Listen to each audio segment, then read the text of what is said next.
Derek was getting a haircut when his barber Tony leaned in and whispered 4 words that would change his life.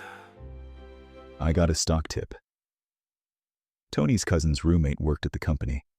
It was basically insider information. Derek didn't need a financial advisor. He needed a barber. He didn't just invest a little, he invested his entire emergency fund. Because nothing says smart financial planning like betting your safety net on a whisper.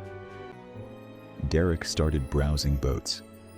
Not because he could afford one, because he was about to afford one, allegedly. Then the stock dropped. Then it dropped again. Then it did something stocks aren't supposed to do. It just kept going. Derek didn't buy the boat. Derek now bikes to work. Not for the environment, because his car got repossessed. Here's the thing. Tony's a great barber.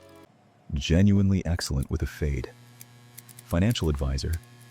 Maybe don't take stock tips from someone holding scissors near your head. Moral of the story, isn't about luck. do your own research. It's about Or at least get a understanding. second opinion from someone who isn't also selling you a You haircut. know how this ended. Subscribe We'll for see more you in the financial next lessons. episode. Learn the easy way, not Derek's way.